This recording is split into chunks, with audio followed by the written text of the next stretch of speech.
പണ്ട് നമ്മൾ സൈക്കിള് ചവിട്ടി ഇങ്ങനെ പോവായിരുന്നു, വീണു, സൈക്കിളിൽ നിന്ന് വീണ് മുട്ടുപൊട്ടി. അതിന് ശേഷമല്ലേ ശരിക്കും നല്ല രീതിയിൽ സൈക്കിളിൽ ഓട്ടാൻ പഠിച്ചേ? ബൈക്ക് ഓടിച്ചു, വീണു, അതിന് ശേഷമല്ലേ ശ്രദ്ധിച്ച് വണ്ടി ഓടിക്കാൻ പഠിച്ചേ? കാർ ഓടിച്ചു, ഇടിച്ചു, അതിന് ശേഷമല്ലേ നമ്മൾ കുറച്ചുകൂടെ കെയർഫുൾ ആയേ? So greatest struggles makes us great people. Our greatest struggles are our greatest strength. Clear ആവുന്നോ? Only if you take the responsibility and you learn the lesson. പ്രതിസന്ധി, പ്രശ്നങ്ങൾ എപ്പോഴാ സ്ട്രെങ്ത് ആയി മാറുന്നേ? രണ്ട് കണ്ടീഷനുണ്ട്. ഒന്ന്, ഉത്തരവാദിത്തം ഏറ്റെടുക്കണം. രണ്ട്, അതിൽ നിന്ന് പാഠം പഠിക്കണം. അങ്ങനെ വരുമ്പോഴാണ് ഈ പറയുന്ന ഹാർഡ് ടൈംസ്, പ്രതിസന്ധികൾ ഓപ്പർച്യൂണിറ്റി ആയി മാറുന്നത്. അല്ലാതെ വെറുതെ വരുന്ന പ്രശ്നങ്ങളല്ല എന്നെ രക്ഷപ്പെടുത്താൻ വേണ്ടിയിട്ടാണെന്ന് ചിന്തിക്കല്ലേ. പ്രശ്നങ്ങളിൽ നിന്റെ ഉത്തരവാദിത്തം ഏറ്റെടുക്കുകയും അതിൽ നിന്ന് പാഠം പഠിക്കുകയും ചെയ്യുമ്പോഴാണ് എന്ത് സംഭവിക്കുന്നത്? അത് നമുക്കുള്ള ഗിഫ്റ്റായി മാറുന്നത്. മനസ്സിലാവുന്നോ? അപ്പം ഈ പൈസ കൂടുന്തോറും ഒരു കാര്യമുണ്ട്, പ്രശ്നങ്ങൾ വലുതായിക്കൊണ്ടിരിക്കും. നമ്മൾ പറഞ്ഞു യൂസഫ് അലിക്കയുടെ കാര്യം. യൂസഫ് അലിക്കയുടെ പ്രശ്നങ്ങൾ വലുതാ, നമുക്കൊക്കെ ചിന്തിക്കാൻ പറ്റുന്നതിനപ്പുറമാണ്. എൻ്റെ ചോദ്യം, നിങ്ങൾക്ക് തോന്നും എൻ്റെ ലൈഫ് അടിപൊളിയല്ലേ സാറ്, ദുബൈയിലെ ഫാമിലി ആയിട്ട് ഭയങ്കര കാശ്, ഇഷ്ടം പോലെ ഇഷ്ടമുള്ള കാര്യങ്ങളൊക്കെ ചെയ്യുന്നു, ഒരുപാട് ഫെയിം, ഒരുപാട് ഫോളോവേഴ്സ്, ഒരുപാട്. എൻ്റെ ചോദ്യം, ഒരാഴ്ച ഞാനായിട്ടൊന്ന് ജീവിക്കാമോ? ഇട്ടോടും. ഒരാഴ്ച നിങ്ങൾക്ക് ഞാനായിട്ട് ജീവിക്കാൻ പറ്റില്ല. കാരണം ഞാൻ ഫേസ് ചെയ്യുന്ന പ്രതിസന്ധികൾ നിങ്ങളൊന്നും വിചാരിക്കുന്നതൊന്നുമല്ല. പുറത്തുനിന്ന് നോക്കുമ്പോൾ അടിപൊളി ലൈഫ്.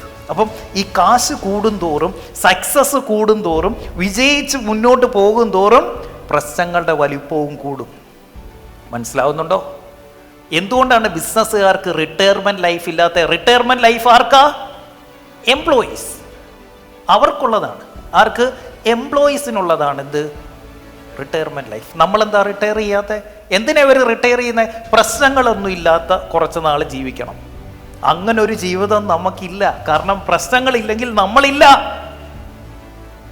ഈ പ്രശ്നങ്ങളാണ് നമ്മളുടെ എനർജി. ശരിയാണോ? അതുകൊണ്ടാണ് ബിസിനസ്സുകാരും റിട്ടയർ ലൈഫ് ഇല്ലാത്ത. അവർ റിട്ടയർ ചെയ്യത്തില്ല. ഇപ്പം ചിറ്റിലപ്പള്ളി സാർ, അദ്ദേഹം പറഞ്ഞു ഞാൻ റിട്ടയർ ആകുകയാണെന്നൊക്കെ പറഞ്ഞ് മാറിയിട്ട് ഇപ്പം എന്തെല്ലാം ബിസിനസ്സുകളുണ്ടെന്നറിയോ? പറ്റില്ല വെറുതെ ഇരിക്കാൻ. കാരണം ഈ പ്രശ്നങ്ങളെ നേരിട്ട് പ്രശ്നങ്ങളില്ലാത്തൊരു ദിവസം ഉണ്ടായി കഴിഞ്ഞാൽ ഭയങ്കര ബോറാ. ഞാൻ ഒരു കാര്യം ചോദിച്ചോട്ടെ, ഞായറാഴ്ച നിങ്ങൾക്ക് ആർക്കെങ്കിലും ഇഷ്ടമാണോ? ആണോ? അല്ല. വൈ? അന്നൊരു പ്രശ്നവും ഇല്ല, സ്റ്റാഫില്ല, ഓഫീസില്ല, കസ്റ്റമർ ഇല്ല, കട തുറന്നിട്ടില്ല. അതുകൊണ്ട് ഫിറോസെ അന്ന് പ്രശ്നമൊന്നുമില്ല. അതുകൊണ്ട് തന്നെ ആകെ ബോർ, ഒരു പരിപാടി ചുമ്മായിരുന്നു സമയം കളയുക. മറ്റേതെന്താ? വെറുതെ അവൻ്റെ നെഞ്ചത്ത് കയറാമല്ലോ. ഏതാ?